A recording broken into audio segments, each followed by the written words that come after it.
PSC booster dose എന്ന YouTube ചാനലിലേക്ക് ഏവർക്കും സ്വാഗതം. ഇന്ത്യൻ ഭൂമിശാസ്ത്രവുമായി ബന്ധപ്പെട്ട പാഠഭാഗങ്ങളാണ് ഈ പ്ലേലിസ്റ്റിലൂടെ നമ്മൾ പഠിച്ചു വരുന്നത്. 7ാം ക്ലാസ്സിലെ 13ാമത്തെ പാഠമായ ഇന്ത്യയിലൂടെ എന്ന പാഠമാണ് നമ്മളിപ്പോൾ ചർച്ച ചെയ്തുകൊണ്ടിരിക്കുന്നത്. കഴിഞ്ഞ വീഡിയോയിൽ ഉത്തരപർവ്വത മേഖലയെ പറ്റിയാണ് നമ്മൾ പഠിച്ചത്. ഇന്ന് ഉത്തര മഹാസമതലം, ഇന്ത്യൻ ഉപദ്വീപ പീഠഭൂമി, തീരസമതലങ്ങൾ, ഇന്ത്യയുടെ ദ്വീപ സമൂഹങ്ങൾ എന്നിവയെക്കുറിച്ചാണ് നമ്മൾ പഠിക്കുക. ചുവന്ന നിറത്തിൽ കാണുന്നതാണ് ഉത്തരപർവ്വത മേഖല. ഇന്ത്യയുടെ വടക്ക് ഭാഗത്താണ് ഉത്തരപർവ്വത മേഖല സ്ഥിതി ചെയ്യുന്നത്. അതിൻ്റെ തെക്ക് ഭാഗത്തേക്ക് മാറി പച്ച നിറത്തിൽ കാണുന്നതാണ് ഉത്തര മഹാസമതലം. ഉത്തരപർവ്വത മേഖലയിൽ നിന്നും ഉത്ഭവിക്കുന്ന സിന്ധു, ഗംഗ, ബ്രഹ്മപുത്ര എന്നീ നദികൾ കൊണ്ടുവരുന്ന എക്കൽ നിക്ഷേപിക്കപ്പെട്ടാണ് ഉത്തര മഹാസമതലം രൂപം കൊണ്ടിരിക്കുന്നത്. ഉത്തര മഹാസമതലത്തിന്റെ തെക്ക് ഭാഗത്തായി ഉപദ്വീപീയ പീഠഭൂമിയെ കാണാം. ഇതാണ് ഇന്ത്യൻ ഉപദ്വീപീയ പീഠഭൂമി. ഉപദ്വീപീയ പീഠഭൂമിയുടെ കിഴക്ക് വശത്തായും പടിഞ്ഞാറ് വശത്തായും നമുക്ക് തീരസമതലങ്ങളെ കാണാം. ഇതുകൂടാതെ ഇന്ത്യക്ക് 2 ദ്വീപ സമൂഹങ്ങളുമുണ്ട്. ഇത്രയുമാണ് ഇന്ത്യയുടെ ഭൂപ്രകൃതി വിഭാഗങ്ങൾ. ഇനി നമ്മൾ വിശദമായി പഠിക്കുന്നത് ഉത്തര മഹാസമതലത്തെക്കുറിച്ചാണ്. സിന്ധു, ഗംഗ, ബ്രഹ്മപുത്ര ഈ 3 നദികളും അവയുടെ പോഷക നദികളും ഒഴുക്കിക്കൊണ്ടുവരുന്ന എക്കൽ നിക്ഷേപിക്കപ്പെട്ടാണ് ഈ സമതലം രൂപം കൊണ്ടിരിക്കുന്നത്. ഇന്ത്യയുടെ വടക്ക് ദിക്കിലാണ് ഈ സമതലമുള്ളത്. അതുകൊണ്ട് നമ്മൾ ഇതിനെ ഉത്തര മഹാസമതലം എന്ന് വിളിക്കുന്നു. സിന്ധു, ഗംഗ, ബ്രഹ്മപുത്ര എന്നീ നദികളും അവയുടെ പോഷക നദികളും ഒഴുക്കിക്കൊണ്ടുവരുന്ന എക്കൽ നിക്ഷേപിക്കപ്പെട്ടാണ് ഈ സമതലം രൂപം കൊണ്ടത്. അതുകൊണ്ട് തന്നെ നമ്മൾ ഇതിനെ സിന്ധു, ഗംഗ, ബ്രഹ്മപുത്ര സമതലം എന്നും വിളിക്കുന്നു. ഉത്തര മഹാസമതലത്തിന്റെ മറ്റൊരു പേരാണ് സിന്ധു, ഗംഗ, ബ്രഹ്മപുത്ര സമതലം. ഏതൊക്കെ സംസ്ഥാനങ്ങളാണ് ഉത്തര മഹാസമതലത്തിൽ ഉൾപ്പെട്ടിരിക്കുന്നത്? രാജസ്ഥാൻ, പഞ്ചാബ്, ഹരിയാന, ഉത്തർപ്രദേശ്, ബീഹാർ. ഈ 5 സംസ്ഥാനങ്ങളും പൂർണ്ണമായും ഉത്തര മഹാസമതലത്തിൽ വരുന്നതാണ്. ഇതുകൂടാതെ ആസാം, അതേപോലെ പശ്ചിമ ബംഗാൾ, ഈ 2 സംസ്ഥാനങ്ങളുടെയും കുറേയേറെ ഭാഗങ്ങൾ ഉത്തര മഹാസമതലത്തിൽ വരുന്നുണ്ട്. ആസാമിന്റെയും പശ്ചിമ ബംഗാളിന്റെയും ഭാഗങ്ങൾ ഉത്തരപർവ്വത മേഖലയിലും വരുന്നുണ്ട്. അതുകൂടാതെ ഉത്തര മഹാസമതലത്തിലും ഈ സംസ്ഥാനങ്ങളുടെ ഭാഗങ്ങൾ വരുന്നു. രാജസ്ഥാൻ, പഞ്ചാബ്, ഹരിയാന, ഉത്തർപ്രദേശ്, ബീഹാർ ഈ 5 സംസ്ഥാനങ്ങളുടെയും മുഴുവൻ ഭാഗങ്ങളും ഉത്തര മഹാസമതലത്തിൽ ഉൾപ്പെടും.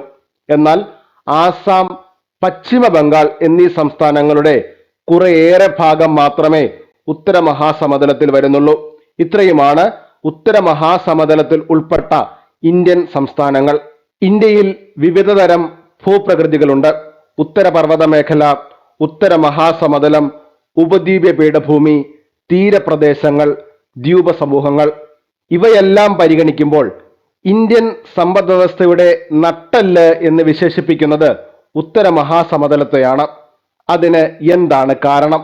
ഇന്ത്യൻ സമ്പദ് വ്യവസ്ഥ ഒരു കാർഷിക അധിഷ്ഠിത സമ്പദ് വ്യവസ്ഥയാണ്. കൃഷിയെ ആശ്രയിച്ചാണ് ഇന്ത്യയിലെ ഭൂരിഭാഗം ജനങ്ങളും ജീവിക്കുന്നത്. അതുകൊണ്ട് തന്നെ കൃഷി വളരെ വ്യാപകമായ ഉത്തര മഹാസമതലത്തെ ഇന്ത്യൻ സമ്പദ് വ്യവസ്ഥയുടെ നട്ടെല്ല് എന്ന് നമ്മൾ വിശേഷിപ്പിക്കുന്നു. വൈവിധ്യമാർന്ന വിളകളും ഉയർന്ന കാർഷിക ഉൽപാദനവും ഉത്തര മഹാസമതലത്തിന്റെ പ്രത്യേകതയാണ്. എന്തുകൊണ്ടാണ് ഉത്തര മഹാസമതലത്തിന് ആ പ്രത്യേകതയുള്ളത്? പ്രധാനമായും 2 കാരണങ്ങൾ. ഒന്ന്, വളക്കൂറുള്ള എക്കൽ മണ്ണ്. സിന്ധു, ഗംഗ, ബ്രഹ്മപുത്ര എന്നീ നദികൾ ഒഴുക്കിക്കൊണ്ടുവരുന്ന എക്കൽ മണ്ണ് അടിഞ്ഞാണ് ഉത്തര മഹാസമതലം രൂപം കൊണ്ടിരിക്കുന്നത്. രണ്ടാമത്തേത്, ജലലഭ്യത. ഇത്രയും നദികൾ ഒഴുകുന്ന സ്ഥലത്ത് ജലത്തിന് യാതൊരു കുറവും ഉണ്ടാവില്ല. ഈ 2 കാരണങ്ങൾ മൂലം ഉത്തര മഹാസമതലത്തിൽ കൃഷിയുടെ അഭിവൃദ്ധി ഉണ്ടായി. വൈവിധ്യമാർന്ന വിളകൾ ഇവിടെ കൃഷി ചെയ്യാൻ സാധിക്കുന്നു. വൈവിധ്യമാർന്ന വിളകൾ ഉണ്ട് എന്ന് മാത്രമല്ല, ഉയർന്ന കാർഷിക ഉൽപാദനവും ഉത്തര മഹാസമതലത്തിന്റെ പ്രത്യേകതയാണ്. ഇതുകൊണ്ട് തന്നെ ഉത്തര മഹാസമതലത്തെ ഇന്ത്യൻ സമ്പദ് വ്യവസ്ഥയുടെ നട്ടെല്ല് എന്ന് നമ്മൾ വിശേഷിപ്പിക്കുന്നു. ഉത്തര മഹാസമതലത്തിൽ എന്തൊക്കെയാണ് കൃഷി ചെയ്യുന്നത്? പ്രധാനമായും ഗോതമ്പ്, നെല്ല്, ചോളം, കരിമ്പ്, പരുത്തി, പയറുവർഗ്ഗങ്ങൾ എന്നിവ ഉത്തര മഹാസമതലത്തിൽ കൃഷി ചെയ്യുന്നു. ഗോതമ്പ്, നെല്ല്, ചോളം, കരിമ്പ്, പരുത്തി, പയറുവർഗ്ഗങ്ങൾ എന്നിവയാണ് ഉത്തര മഹാസമതലത്തിലെ പ്രധാനപ്പെട്ട കൃഷിവിളകൾ. മറ്റൊരു ചോദ്യം, മറ്റ് ഭൂപ്രകൃതി വിഭാഗങ്ങളെ അപേക്ഷിച്ച് റെയിൽ, റോഡ്, കനാൽ എന്നിവയുടെ ശൃംഖല ഏറ്റവും കൂടുതൽ കാണപ്പെടുന്നത് ഉത്തര മഹാസമതലത്തിലാണ്. എന്താണ് ഇതിന് കാരണം? നമുക്കറിയാം, നമ്മുടെ വടക്ക് ഭാഗത്തുള്ളത് ഹിമാലയ പർവ്വത നിരകളാണ്. ഇവിടെ വളരെ വേഗത്തിൽ റെയിലും റോഡും കനാലും ഒന്നും പണിയാൻ സാധിക്കില്ല. മറ്റൊരു ഭൂപ്രകൃതി വിഭാഗമാണ് ഇന്ത്യയുടെ ഉപദ്വീപീയ പീഠഭൂമി.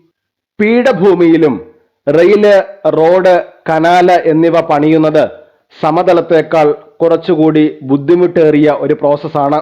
എന്നാൽ സമതലത്തിൽ വളരെ വേഗത്തിൽ റെയിൽ ട്രാക്കുകൾ പണിയാൻ, റോഡ് പണിയാൻ, പുതിയതായി കനാലുകൾ വെട്ടിയെടുക്കാൻ വളരെ എളുപ്പമാണ്.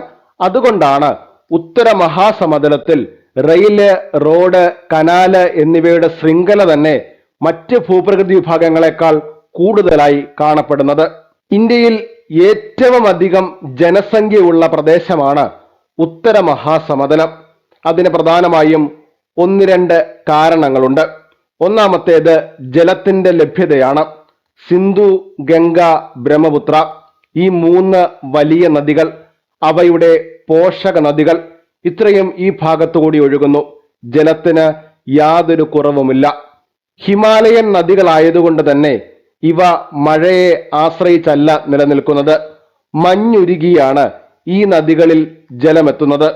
അതുകൊണ്ട് തന്നെ ഇവ എല്ലാ കാലത്തും വെള്ളം തന്നുകൊണ്ടേയിരിക്കും. ജലത്തിന്റെ ലഭ്യത ജനസംഖ്യ കൂടാനുള്ള ഒരു കാരണമാണ്. രണ്ടാമത്തേത്, ഇവിടെ വ്യാപകമായി കൃഷി ചെയ്യാൻ സാധിക്കുന്നു എന്നാണ്. വളക്കൂറുള്ള മണ്ണാണ്, എക്കൽ മണ്ണാണ്, ജലം ധാരാളമായി ലഭിക്കുന്നു. അതുകൊണ്ട് തന്നെ കൃഷി വളരെ വ്യാപകമായി ഇവിടെ നടക്കുന്നുണ്ട്. കൃഷിയും ജലവും ധാരാളമായി ഉള്ളതുകൊണ്ട് അവിടെ ജനസംഖ്യ വളരെ കൂടുതലാണ്.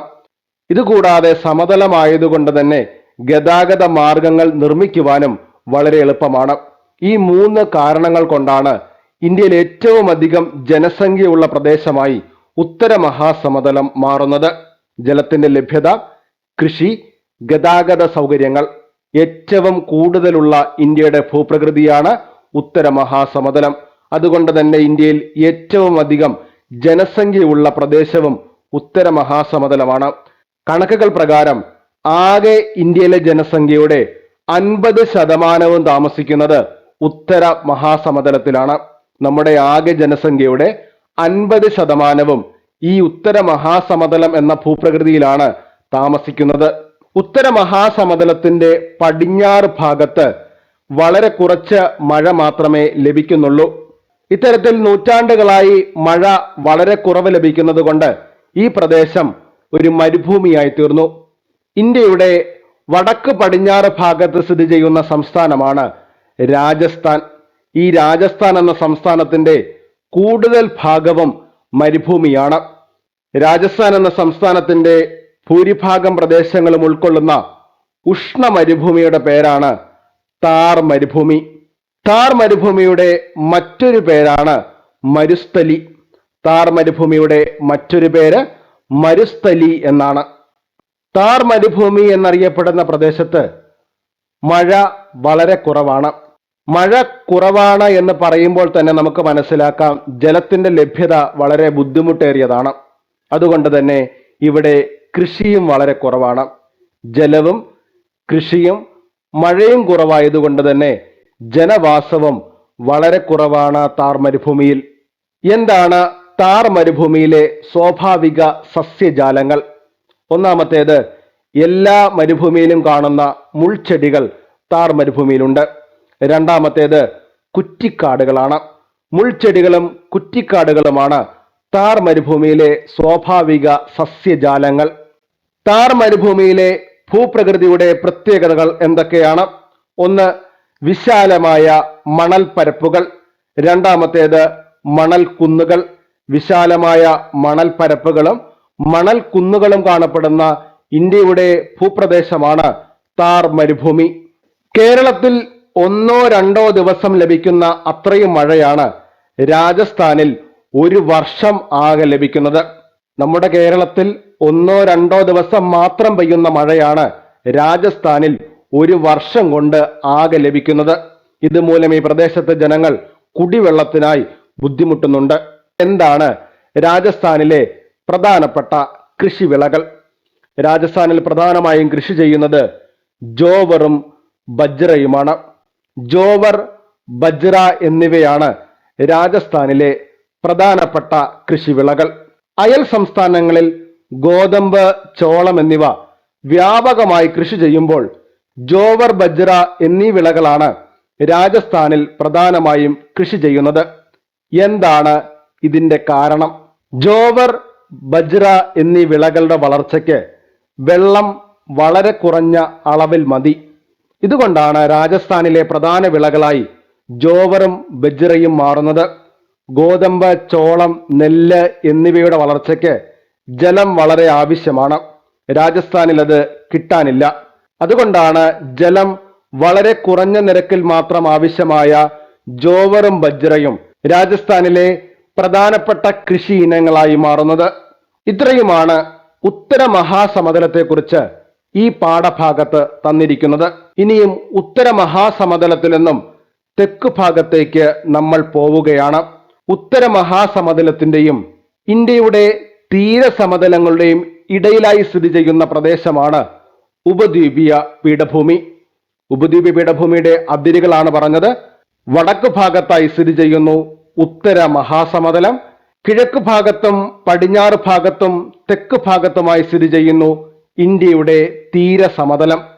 ഇവയുടെ ഇടയിലായാണ് ഇന്ത്യൻ ഉപദ്വീപീയ പീഠഭൂമി സ്ഥിതി ചെയ്യുന്നത്. ഏതൊക്കെ സംസ്ഥാനങ്ങളാണ് ഉപദ്വീപീയ പീഠഭൂമിയിൽ ഉൾപ്പെട്ടിരിക്കുന്നത്? ഒന്നാമത്തേത് മധ്യപ്രദേശ്, 2 ജാർഖണ്ഡ്, 3 ഛത്തീസ്ഗഡ്, 4 തെലങ്കാന, 5 മഹാരാഷ്ട്ര. ഈ 5 സംസ്ഥാനങ്ങളുടെയും ഭൂരിഭാഗം പ്രദേശങ്ങളും ഉപദ്വീപീയ പീഠഭൂമിയിലാണ് വരിക.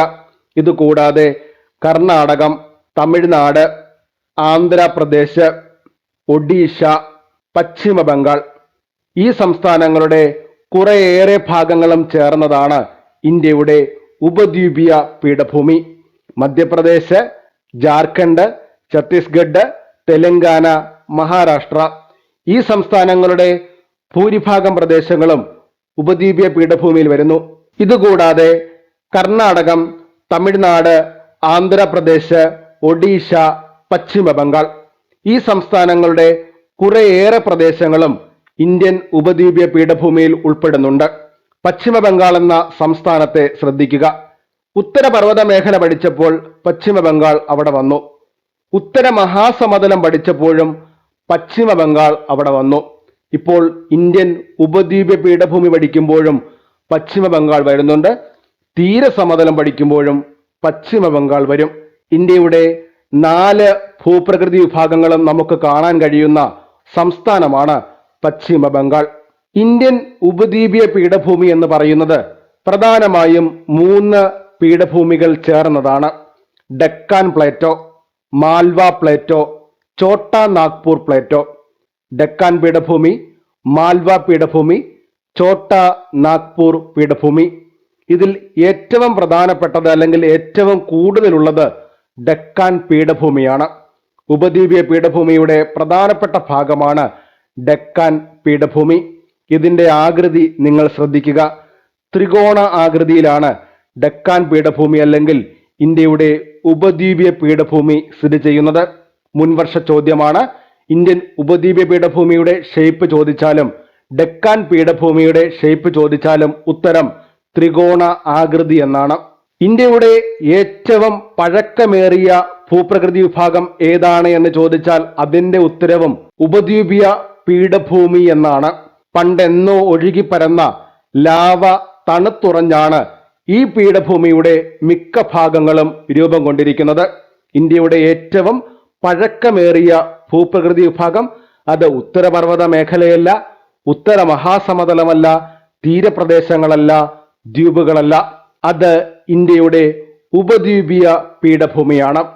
പണ്ട് എന്നോ ഒഴുകിപ്പരന്ന ലാവ തണുത്തുറഞ്ഞാണ് ഈ പീഠഭൂമിയുടെ മിക്ക ഭാഗങ്ങളും രൂപം കൊണ്ടിരിക്കുന്നത്. അതുകൊണ്ട് തന്നെ ഇത് പൊടിഞ്ഞുണ്ടാകുന്ന മണ്ണാണ് ഇവിടെ പ്രധാനമായും കാണപ്പെടുന്നത്. ഉത്തര പർവ്വത മേഖലയിൽ വനമണ്ണ് നമ്മൾ കണ്ടതുപോലെ, ഉത്തര മഹാസമതലത്തിൽ എക്കൽ മണ്ണ് നമ്മൾ കണ്ടതുപോലെ, ഉപദ്വീപീയ പീഠഭൂമിയിൽ ധാരാളമായി കാണുന്ന മണ്ണ് ഏത് എന്ന് ചോദിച്ചാൽ അതിന്റെ ഉത്തരം കറുത്ത മണ്ണ് എന്നാണ്. ലാവ തണുത്തുറഞ്ഞുണ്ടായ ഉപദ്വീപീയ പീഠഭൂമി പൊടിഞ്ഞ് ഉണ്ടാകുന്ന മണ്ണാണ് കറുത്ത മണ്ണ്. കറുത്ത മണ്ണ് ഏറ്റവും അനുയോജ്യമായത് പരുത്തി കൃഷിക്കാണ്. പരുത്തി കൃഷിക്ക് ഏറ്റവും അനുയോജ്യമായ മണ്ണ് ഏത് എന്ന് ചോദിച്ചാൽ അതിന്റെ ഉത്തരം കറുത്ത മണ്ണ് അല്ലെങ്കിൽ ബ്ലാക്ക് സോയിൽ. പരുത്തി കൃഷിക്ക് ഏറ്റവും അനുയോജ്യമായ മണ്ണ് കറുത്ത മണ്ണ്. ഉപദ്വീപീയ പീഠഭൂമിയുടെ ചുറ്റുമായി വിവിധ തരം പർവ്വത നിരകൾ സ്ഥിതി ചെയ്യുന്നുണ്ട്. 5 പ്രധാനപ്പെട്ട പർവ്വത നിരകളാണ് ഇന്ത്യൻ ഉപദ്വീപീയ പീഠഭൂമിയുടെ ഭാഗമായി വരുന്നത്. അതിൽ ഒന്നാമത്തേതാണ് ആരവല്ലി. ഇന്ത്യയുടെ വടക്ക് പടിഞ്ഞാറ് ഭാഗത്തായി സ്ഥിതി ചെയ്യുന്നു. താർ മരുഭൂമിയുടെ തെക്ക് കിഴക്ക് ഭാഗത്തായി സ്ഥിതി ചെയ്യുന്നു ആരവല്ലി പർവ്വത നിരകൾ. രണ്ടാമത്തേതാണ് വിന്ധ്യ. ഇന്ത്യയെ വടക്ക് ഇന്ത്യ, തെക്ക് ഇന്ത്യ എന്നിങ്ങനെ രണ്ടായി തിരിക്കുന്ന പർവ്വതനിര ഏത് എന്ന് ചോദിച്ചാൽ അതിന്റെ ഉത്തരം വിന്ധ്യ പർവ്വതനിരയാണ്. ഇന്ത്യൻ ഉപദ്വീപിന്റെ വടക്കു ഭാഗത്തായി സ്ഥിതി ചെയ്യുന്നു. ഇന്ത്യയെ തെക്കേ ഇന്ത്യ, വടക്കേ ഇന്ത്യ എന്നിങ്ങനെ വേർതിരിക്കുന്നത് വിന്ധ്യ പർവ്വതനിരയാണ്. വിന്ധ്യ പർവ്വതനിരയ്ക്ക് സമാന്തരമായി സ്ഥിതി ചെയ്യുന്ന മറ്റൊരു പർവ്വതനിരയാണ് സത്പുര. വിന്ധ്യ പർവ്വതനിരയ്ക്ക് സമാന്തരമായി ഉപദ്വീപീയ പീഠഭൂമിയുടെ വടക്കു ഭാഗത്തായി സ്ഥിതി ചെയ്യുന്നു സത്പുര പർവ്വതനിരകൾ. വിന്ധ്യ എന്ന പർവ്വതനിര ഏകദേശം ഇന്ത്യയുടെ മധ്യഭാഗത്തായി വരുന്നു. ഇന്ത്യയെ തെക്കേ ഇന്ത്യ, വടക്കേ ഇന്ത്യ എന്നിങ്ങനെ വേർതിരിക്കുന്ന പർവ്വതനിര ഏതാ എന്ന് ചോദിച്ചാൽ അതിന്റെ ഉത്തരം വിന്ധ്യ പർവ്വതനിര എന്നാണ്. വിന്ധ്യയുടെയും സത്പുരയുടെയും മധ്യത്തിലായി ഒഴുകുന്ന നദിയുടെ പേരാണ് നർമ്മദ. അതുകൊണ്ട് തന്നെ ഇന്ത്യയെ തെക്കേ ഇന്ത്യ, വടക്കേ ഇന്ത്യ എന്നിങ്ങനെ വേർതിരിക്കുന്ന നദി ഏത് എന്ന് ചോദിച്ചാൽ അതിന്റെ ഉത്തരം നർമ്മദ എന്നാണ്. ഇന്ത്യയെ വടക്കേ ഇന്ത്യ, തെക്കേ ഇന്ത്യ എന്നിങ്ങനെ വേർതിരിക്കുന്ന പർവ്വതനിരകളാണ് വിന്ധ്യ പർവ്വതനിരകൾ. ഇന്ത്യയെ വടക്കേ ഇന്ത്യ, തെക്കേ ഇന്ത്യ എന്നിങ്ങനെ വേർതിരിക്കുന്ന നദി ഏത് എന്ന് ചോദിച്ചാൽ അതിന്റെ ഉത്തരം നർമ്മദ എന്നാണ്. വിന്ധ്യയുടെ തെക്ക് ഭാഗത്താണ് നർമ്മദ. നർമ്മദയുടെ തെക്ക് ഭാഗത്ത് സത്പുര പർവ്വതനിരകൾ. സത്പുരയുടെ തെക്ക് ഭാഗത്തായി നർമ്മദയ്ക്ക് സമാന്തരമായി ഒഴുകുന്ന നദിയുടെ പേരാണ് താപ്തി. നർമ്മദയും താപ്തിയും സമാന്തരമായി ഒഴുകുന്നു. വടക്ക് ഭാഗത്ത് വിന്ധ്യ, അതിന്റെ തെക്ക് ഭാഗത്തായി നർമ്മദ, അതിന്റെ തെക്ക് ഭാഗത്തായി സത്പുര പർവ്വതനിര, അതിന്റെ തെക്ക് ഭാഗത്തായി താപ്തി നദി. ഇത്രയും നിങ്ങൾ ഓർത്തു വെക്കുക. ഇന്ത്യൻ ഉപദ്വീപീയ പീഠഭൂമിയുടെ പടിഞ്ഞാറ് ഭാഗത്തേക്ക് നോക്കിയാൽ അവിടെ നമുക്ക് പശ്ചിമഘട്ടത്തെ കാണാം. ഇന്ത്യയുടെ പടിഞ്ഞാറ് ഭാഗത്ത് സ്ഥിതി ചെയ്യുന്ന പശ്ചിമഘട്ടം ഇന്ത്യൻ ഉപദ്വീപീയ പീഠഭൂമിയുടെ പടിഞ്ഞാറേ അതിരാണ്. ഇന്ത്യയുടെ കിഴക്ക് ഭാഗത്ത് സ്ഥിതി ചെയ്യുന്ന പൂർവഘട്ടം ഇന്ത്യൻ ഉപദ്വീപീയ പീഠഭൂമിയുടെ കിഴക്കേ അതിരാണ്. ആരവല്ലി, വിന്ധ്യ, സത്പുര, പശ്ചിമഘട്ടം, പൂർവഘട്ടം എന്നിവയാണ് ഉപദ്വീപീയ പീഠഭൂമിയുടെ ഭാഗമായി വരുന്ന പർവ്വതനിരകൾ. ഇന്ത്യയെ തെക്കേ ഇന്ത്യ, വടക്കേ ഇന്ത്യ എന്നിങ്ങനെ രണ്ടായി മുറിക്കുന്ന പർവ്വതനിരയാണ് വിന്ധ്യ. ഇന്ത്യയെ വടക്കേ ഇന്ത്യ, തെക്കേ ഇന്ത്യ എന്നിങ്ങനെ രണ്ടാക്കി മാറ്റുന്ന നദിയാണ് നർമ്മദ. ഈ പോയിന്റുകൾ കൂടി ഓർത്തിരിക്കുക. ഇന്ത്യൻ ഉപദ്വീപീയ പീഠഭൂമിയിലെ ഏറ്റവും ഉയരം കൂടിയ ഭാഗം ഏത് എന്ന് ചോദിച്ചാൽ അതിന്റെ ഉത്തരം ആനമുടി എന്നാണ്. കേരളത്തിലെ ഇടുക്കി ജില്ലയിൽ സ്ഥിതി ചെയ്യുന്ന ആനമുടിയാണ് ഇന്ത്യൻ ഉപദ്വീപീയ പീഠഭൂമിയിലെ ഏറ്റവും ഉയരം കൂടിയ ഭാഗം. ഉപദ്വീപീയ പീഠഭൂമിയിൽ ഉൾപ്പെട്ട സംസ്ഥാനങ്ങളുടെ പേര് പഠിച്ചപ്പോൾ കേരളം എന്ന സംസ്ഥാനത്തിന്റെ പേര് നമ്മൾ പഠിച്ചിരുന്നില്ല. പുസ്തകത്തിൽ കേരളം തന്നിട്ടില്ല.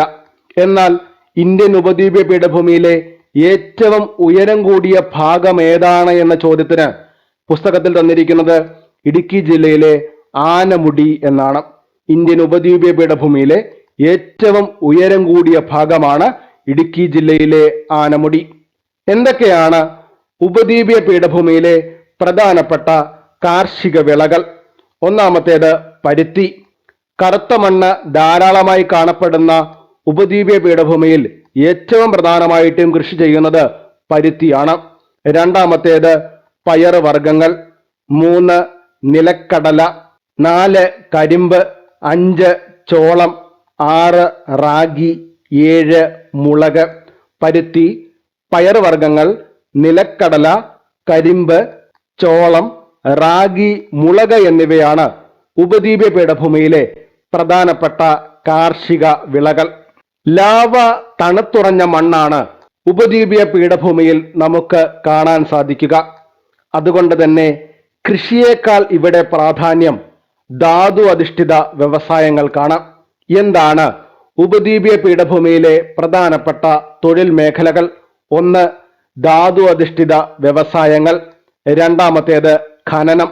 ധാതു അധിഷ്ഠിത വ്യവസായങ്ങളും ഖനനവുമാണ് ഉപദ്വീപീയ പീഠഭൂമിയിലെ പ്രധാനപ്പെട്ട തൊഴിൽ മേഖലകൾ. ഏതൊക്കെ ധാതു നിക്ഷേപങ്ങളാണ് ഉപദ്വീപീയ പീഠഭൂമിയിൽ കാണാൻ കഴിയുക? കൽക്കരി അഥവാ കോള്, ഇരുമ്പയിര് അഥവാ അയണോർ, മാംഗനീസ്, ബോക്സൈറ്റ്, ചുണ്ണാമ്പ് കല്ല് അഥവാ ലൈംസ്റ്റോൺ എന്നിവയാണ് ഉപദ്വീപീയ പീഠഭൂമിയിലെ പ്രധാനപ്പെട്ട ധാതു നിക്ഷേപങ്ങൾ. കൽക്കരി അഥവാ കോള്, ഇരുമ്പയിര് അഥവാ അയണോർ, മാംഗനീസ്, ബോക്സൈറ്റ്, ചുണ്ണാമ്പ് കല്ല് അഥവാ ലൈംസ്റ്റോൺ എന്നിവ ഉപദ്വീപീയ പീഠഭൂമിയിലെ പ്രധാനപ്പെട്ട ധാതു നിക്ഷേപങ്ങൾ. ഇന്ത്യയിൽ 9 വലിയ നദികളാണുള്ളത്. അതിൽ 3 ഉത്തരപർവ്വത മേഖലയുമായി ബന്ധപ്പെട്ടതാണ്. സിന്ധു, ഗംഗ, ബ്രഹ്മപുത്ര. മറ്റ് 6 ഉപദ്വീപീയ പീഠഭൂമിയിൽ നിന്നുമാണ് ഉത്ഭവിക്കുന്നത്. ഒന്നാമത്തേത് മഹാനദി. 2 ഗോദാവരി. 3 കൃഷ്ണ.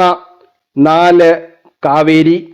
ഉപദ്വീപീയ പീഠഭൂമിയിൽ നിന്നും ഉത്ഭവിച്ച് ബംഗാൾ ഉൾക്കടലിൽ പതിക്കുന്ന നദികളാണ് മഹാനദി, ഗോദാവരി, കൃഷ്ണ, കാവേരി എന്നിവ. ഇവ 4 കിഴക്കോട്ടേക്ക് ഒഴുകി ബംഗാൾ ഉൾക്കടലിൽ പതിക്കുന്നു. ഉപദ്വീപീയ പീഠഭൂമിയിൽ ഉത്ഭവിച്ച് പടിഞ്ഞാറ് ഭാഗത്തേക്ക് ഒഴുകി അറബിക്കടലിൽ പതിക്കുന്ന നദികളാണ് നർമ്മദ, താപ്തി എന്നിവ. നർമ്മദ, താപ്തി എന്നിവ ഉപദ്വീപീയ പീഠഭൂമിയിൽ ഉത്ഭവിച്ച് അറബിക്കടലിൽ പതിക്കുന്ന നദികളാണ്. ഇത്രയുമാണ് ഇന്ത്യൻ ഉപദ്വീപീയ പീഠഭൂമിയെക്കുറിച്ച് നമുക്ക് പഠിക്കാനുള്ളത്. അടുത്തതായി നമ്മൾ തീരസമതലങ്ങളെ കുറിച്ചാണ് നോക്കുന്നത്. ഇന്ത്യയുടെ കടൽ തീരത്തിന്റെ ഏകദേശ ദൈർഘ്യം എത്ര? ഉത്തരം 6100 കിലോമീറ്റർ. ഇന്ത്യയുടെ ആകെ കടൽ തീരത്തിന്റെ ദൈർഘ്യമാണ് 6100 കിലോമീറ്റർ. ഒരു കാര്യം പ്രത്യേകം ശ്രദ്ധിക്കുക, ഇത് ഇന്ത്യയുടെ മെയിൻലാൻഡിന്റെ കടൽ തീരമാണ്. അതായത് ഗുജറാത്ത് മുതൽ പശ്ചിമ ബംഗാൾ വരെ നീളുന്ന ഇന്ത്യയുടെ കടൽ തീരത്തിന്റെ ദൈർഘ്യമാണ് 6100 കിലോമീറ്റർ എന്ന് പറയുന്നത്. എന്നാൽ നമുക്ക് 2 ദ്വീപ സമൂഹങ്ങൾ കൂടിയുണ്ട്. ബംഗാൾ ഉൾക്കടലിൽ ആൻഡമാൻ നിക്കോബാർ ദ്വീപുകൾ, അറബിക്കടലിൽ ലക്ഷദ്വീപ്. ഇവയുടെ കടൽ തീര ദൈർഘ്യം കൂടി കൂട്ടുമ്പോൾ ഇന്ത്യയുടെ ആകെ കടൽ തീര ദൈർഘ്യം 7517 കിലോമീറ്ററായി മാറും. ഇന്ത്യയുടെ മെയിൻലാൻഡിന്റെ കടൽ തീര ദൈർഘ്യം ചോദിച്ചാൽ ഉത്തരം 6100 കിലോമീറ്റർ. എന്നാൽ ഇന്ത്യയുടെ ദ്വീപ സമൂഹങ്ങളുടെ കടൽ തീര ദൈർഘ്യം കൂടി ചേർക്കുമ്പോൾ ആകെ കടൽ തീരത്തിന്റെ ദൈർഘ്യം നമുക്ക് 7517 കിലോമീറ്റർ എന്ന് ലഭിക്കും. ഇന്ത്യയുടെ കിഴക്ക് ഭാഗത്തും പടിഞ്ഞാറ് ഭാഗത്തും നമുക്ക് കടൽ തീരങ്ങളുണ്ട്. കിഴക്ക് ഭാഗത്ത് ബംഗാൾ ഉൾക്കടലുമായി ചേർന്ന് ഒരു കടൽ തീരമുണ്ട്. അതേപോലെ പടിഞ്ഞാറ് ഭാഗത്ത് അറബിക്കടലുമായി ചേർന്ന് കടൽ തീരം നമുക്കുണ്ട്.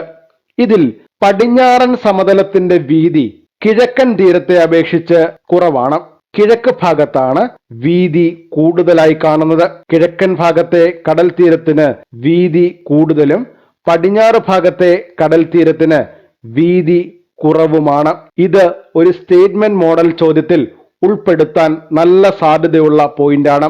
ഇന്ത്യയുടെ പടിഞ്ഞാറ് ഭാഗത്തെ സമതലത്തിന്റെ വീതി കുറവും കിഴക്കൻ തീര സമതലത്തിന്റെ വീതി കൂടുതലുമാണ്. ഇന്ത്യയുടെ രണ്ട് തീര സമതലങ്ങളും ധാരാളം എക്കൽ മണ്ണ് അടിഞ്ഞുകൂടിയ സ്ഥലമാണ്. അതുകൊണ്ട് തന്നെ ഇവിടുത്തെ പ്രധാനപ്പെട്ട കാർഷിക വിളകൾ നെല്ലും തെങ്ങുമാണ്. നെൽകൃഷിക്ക് ഏറ്റവും അനുയോജ്യമായ മണ്ണാണ് എക്കൽ മണ്ണ്. ഇന്ത്യയുടെ തീരസമതലങ്ങളിൽ ധാരാളം നെൽകൃഷി കണ്ടുവരുന്നു. ഉപ്പ് കലർന്ന എക്കൽ മണ്ണ് തെങ്ങ് കൃഷിക്ക് അനുയോജ്യമാണ്. കടലിന്റെ സാമീപ്യം ഉള്ളതുകൊണ്ടും എക്കൽ മണ്ണ് ഉള്ളതുകൊണ്ടും തെങ്ങ് കൃഷിക്ക് ഏറ്റവും അനുയോജ്യമായ ഇന്ത്യയുടെ ഭൂപ്രകൃതിയാണ് നമ്മുടെ തീര സമതലങ്ങൾ. ഇന്ത്യയുടെ പടിഞ്ഞാറൻ തീര സമതലത്തിന്റെ ഭാഗമാണ് കേരളം എന്ന സംസ്ഥാനം. പടിഞ്ഞാറൻ തീര സമതലത്തിന്റെ ഭാഗമായ കേരള തീരത്ത് നിരവധി കായലുകളുണ്ട്. പടിഞ്ഞാറൻ തീര സമതലത്തിന്റെ ഭാഗമായ കേരള തീരത്ത് നിരവധി കായലുകൾ കാണപ്പെടുന്നു. കിഴക്കൻ തീര സമതലത്തിലേക്ക് ഒഴുകുന്ന നദികളാണ് കാവേരി, കൃഷ്ണ, ഗോദാവരി, മഹാനദി എന്നിവ. ഈ 4 നദികളും ഉപദ്വീപീയ പീഠഭൂമിയിൽ നിന്നും ഉത്ഭവിച്ച് കിഴക്കു ഭാഗത്തേക്ക് ഒഴുകി ബംഗാൾ ഉൾക്കടലിൽ പതിക്കുന്നു. ഈ 4 നദികളും ധാരാളം എക്കൽ മണ്ണ് കൊണ്ടുവരുന്നുണ്ട്. ഈ എക്കൽ മണ്ണ് കിഴക്കൻ തീര സമതലങ്ങളെ നെൽകൃഷിക്ക് ഏറ്റവും അനുയോജ്യമായ പ്രദേശമാക്കി മാറ്റുന്നു. കാവേരി, കൃഷ്ണ, ഗോദാവരി, മഹാനദി എന്നീ നദികളുടെ സമതലങ്ങളിൽ വ്യാപകമായി കൃഷി ചെയ്യുന്ന കാർഷിക വിളയാണ് നെല്ല്. മറ്റൊന്ന് തീരപ്രദേശമാണ്. സമുദ്രമുണ്ട്, ധാരാളം മത്സ്യങ്ങൾ ലഭിക്കുന്ന സ്ഥലമാണ്. തീരപ്രദേശത്തെ പ്രധാനപ്പെട്ട തൊഴിലാണ് മത്സ്യബന്ധനം. ഇനി നമ്മൾ പഠിക്കാൻ പോകുന്നത് ദ്വീപുകളെ കുറിച്ചാണ്. എന്താണ് ദ്വീപുകൾ? സമുദ്രത്താൽ ചുറ്റപ്പെട്ട കരഭാഗങ്ങളെയാണ് ദ്വീപുകൾ എന്ന് വിളിക്കുക. ഉപദ്വീപിനെ കുറിച്ച് നമ്മൾ ആദ്യം പഠിച്ചിരുന്നു. 3 വശങ്ങളും ജലത്താൽ ചുറ്റപ്പെട്ടവയെ നമ്മൾ ഉപദ്വീപ് എന്ന് വിളിക്കും. 4 വശവും ജലത്താൽ ചുറ്റപ്പെട്ടതാണെങ്കിൽ അതിനെ ദ്വീപുകൾ അല്ലെങ്കിൽ ഐലൻഡ് എന്നാണ് വിളിക്കുക. ഇന്ത്യ എന്ന രാജ്യത്തിന് പ്രധാനമായും 2 ദ്വീപ സമൂഹങ്ങളാണ് ഉള്ളത്. അറബിക്കടലിലെ ഇന്ത്യയുടെ ദ്വീപ സമൂഹത്തിന്റെ പേരാണ് ലക്ഷദ്വീപ്. ബംഗാൾ ഉൾക്കടലിൽ അത് ആൻഡമാൻ നിക്കോബാർ ദ്വീപുകളാണ്. അറബിക്കടലിൽ ലക്ഷദ്വീപും ബംഗാൾ ഉൾക്കടലിൽ ആൻഡമാൻ ആൻഡ് നിക്കോബാർ ദ്വീപുകളുമാണ് ഇന്ത്യയുടെ ദ്വീപ സമൂഹങ്ങളായി വരിക. ആൻഡമാൻ നിക്കോബാർ ദ്വീപുകളിൽ മിക്കവയും നിബിഡമായ വനങ്ങൾ ഉൾക്കൊള്ളുന്നവയാണ്. ആൻഡമാൻ നിക്കോബാർ ദ്വീപുകളിലെ മിക്കവയിലും നിബിഡമായ വനങ്ങൾ കാണപ്പെടുന്നു. ലക്ഷദ്വീപിൽ കൃഷി വളരെ കുറച്ച് മാത്രമേ ഉള്ളൂ. അതുകൊണ്ട് തന്നെ അവർ സമുദ്രത്തെ ആശ്രയിച്ചാണ് ജീവിക്കുന്നത്. കൃഷി നാമമാത്രമായ ലക്ഷദ്വീപിൽ സമുദ്രത്തെ ആശ്രയിച്ചാണ് ജനം ജീവിക്കുന്നത്. ലക്ഷദ്വീപിലെ മിക്കവാറും ദ്വീപുകൾ പവിഴ ദ്വീപുകളാണ്, അല്ലെങ്കിൽ കോറൽ ഐലൻഡുകളാണ്. ലക്ഷദ്വീപിലെ മിക്കവാറും ദ്വീപുകൾ പവിഴ ദ്വീപുകളാണ്, അല്ലെങ്കിൽ കോറൽ ഐലൻഡ് ആണ്. എന്താണ് പവിഴ ദ്വീപുകൾ? ഈ ദ്വീപുകൾ രൂപപ്പെടുന്ന പ്രക്രിയയെ ആസ്പദമാക്കിയാണ് അവയ്ക്ക് ആ പേര് ലഭിച്ചത്. ഭൂമധ്യരേഖയുടെ തൊട്ട് വടക്ക് ഭാഗത്തും തെക്കു ഭാഗത്തുമായി കാണപ്പെടുന്ന പ്രദേശങ്ങളെയാണ് ഉഷ്ണമേഖല അഥവാ ട്രോപ്പിക്കൽ സോൺ എന്ന് വിളിക്കുക. ഉഷ്ണമേഖലയിലെ സമുദ്രങ്ങളിൽ കാണപ്പെടുന്ന ഒരു ചെറിയ സമുദ്രജീവിയാണ് കോറൽ പോളിപ്പുകൾ. അവയുടെ പേരാണ് കോറൽ പോളിപ്പുകൾ. ഇവയുടെ സ്രവം അത് ധാരാളം കാൽസ്യം അടങ്ങിയവയാണ്. ഈ കാൽസ്യം സ്രവം അടിഞ്ഞുകൂടിയാണ് പവിഴപ്പുറ്റുകൾ അഥവാ കോറൽ റീഫ് രൂപം കൊള്ളുന്നത്. പവിഴപ്പുറ്റുകളുടെ ഇംഗ്ലീഷ് വാക്കാണ് കോറൽ റീഫ്. ഉഷ്ണമേഖലയിലെ സമുദ്രങ്ങളിൽ കാണപ്പെടുന്ന ചെറിയ സമുദ്രജീവികളാണ് കോറൽ പോളിപ്പുകൾ. ഇവയുടെ കാൽസ്യം സ്രവം അടിഞ്ഞുകൂടിയാണ് പവിഴപ്പുറ്റുകൾ അഥവാ കോറൽ റീഫ് രൂപം കൊള്ളുന്നത്. ഈ പവിഴപ്പുറ്റുകളുടെ മുകളിലായാണ് ദ്വീപുകൾ ഉണ്ടാകുന്നത്. അതുകൊണ്ടാണ് ആ ദ്വീപുകളെ പവിഴ ദ്വീപുകൾ എന്ന് വിളിക്കുന്നത്.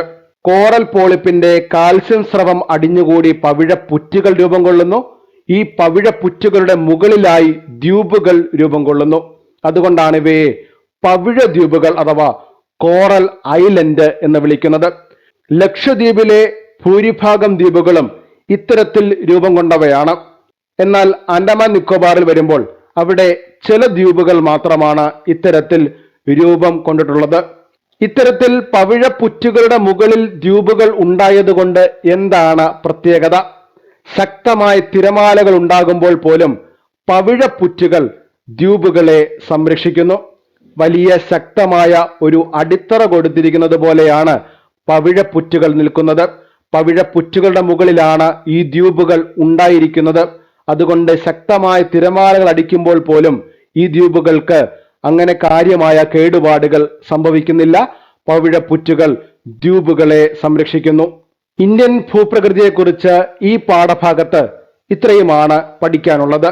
അടുത്ത വീഡിയോയിൽ ഇന്ത്യയുടെ മണ്ണിനങ്ങൾ, ഇന്ത്യയുടെ കാലാവസ്ഥ, ഇന്ത്യയിലെ വനങ്ങൾ എന്നിവയാണ് നമ്മൾ പഠിക്കുക. അതോടുകൂടി ഈ പാഠഭാഗം പൂർണ്ണമായും നമ്മൾ പഠിച്ചു കഴിയും. വിഷയാധിഷ്ഠിതമായി SCERT പാഠഭാഗങ്ങളെ പഠിക്കുന്ന ഈ രീതി നിങ്ങൾക്ക് ഇഷ്ടമാകുന്നുണ്ടെങ്കിൽ തീർച്ചയായും ഞങ്ങളെ സപ്പോർട്ട് ചെയ്യുക. ലൈക്ക് ചെയ്തും കമന്റ് ചെയ്തും നിങ്ങളുടെ സപ്പോർട്ട് ഞങ്ങളെ അറിയിക്കുക. നിങ്ങളുടെ മറ്റു കൂട്ടുകാർക്ക് കൂടി വീഡിയോ ഷെയർ ചെയ്ത് കൊടുക്കുമെന്ന് പ്രതീക്ഷിക്കുന്നു. താങ്ക്